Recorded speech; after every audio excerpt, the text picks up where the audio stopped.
Hello guys, welcome to the next video on JavaFx tutorial for beginners.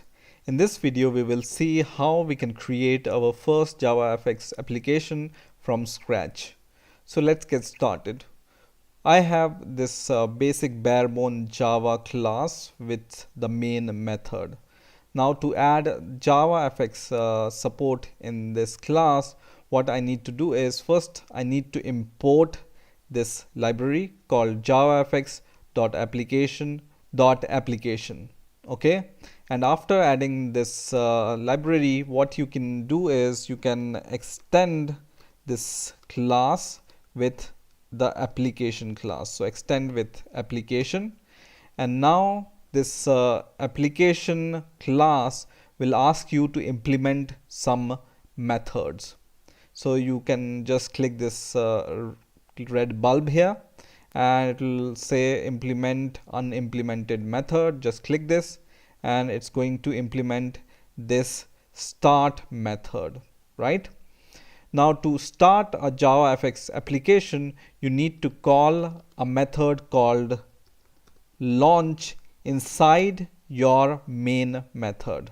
Okay, and this launch method will call your JavaFx application constructor, which in turn start your application. Okay, and you have this method called start in which you can add your scenes or layouts or widgets. Okay, so you can see here we have a start method with argument of a stage class. Okay, so you can take this primary stage object from here and then call a method called show.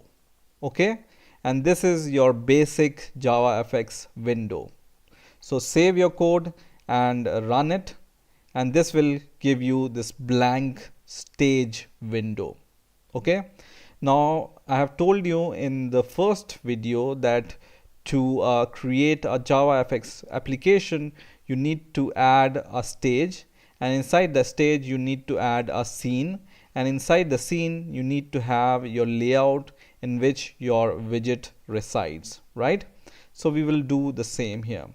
So for example, I want to add a button inside the stage, so I will add a button by calling this button class, and I will name it as btn is equal to new button, and to this button I can give an initial text inside the constructor, for example click me, and then what I can do is I can create a layout. Okay, so what I'm going to do is there are different kind of layouts in JavaFX, for example stack pane or vertical box or horizontal box. So we are going to create this layout. For example, I'm going to take one of the layout which is called stack pane, and I'm going to name it as root is equal to new stack pane, and using this root you can call a method called get children's. So get children, and then you can add your button to it. So just call a method called add and then call this button object here. Okay, now you have your layout.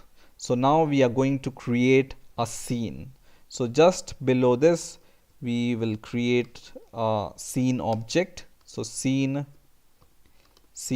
is equal to new scene, and then as an argument for the constructor you will give your root object, which is your layout object. Okay, and now we are almost done. So just take your stage object from here and then call a method called set scene here. Okay, so call a method called set scene and then pass your scene object inside this method argument.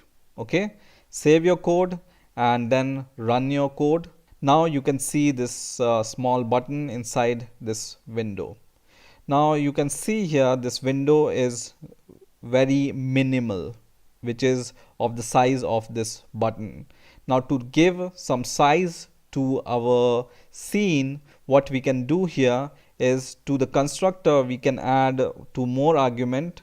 One is the width. So for example, I will give the width as 500 and 300 as height. Save your code and run it once again, and now you can see your button in the middle and you have a sized window of 500 by 300.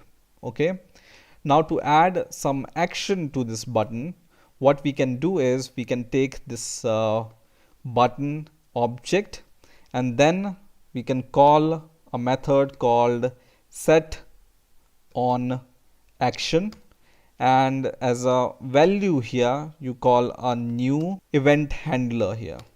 Okay, and it's going to automatically create this method for you inside this event handler, and in here you can perform any code, for example printing something. So for example, I will just write sys out and I want to print hello world on the console. So I will just write hello world, save it, and I will run my application once again.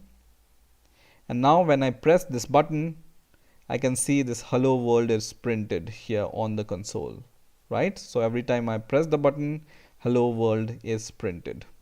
Okay, so this is how you can create your basic JavaFx application. So I hope you have enjoyed this video. Please rate, comment and subscribe, and bye for now.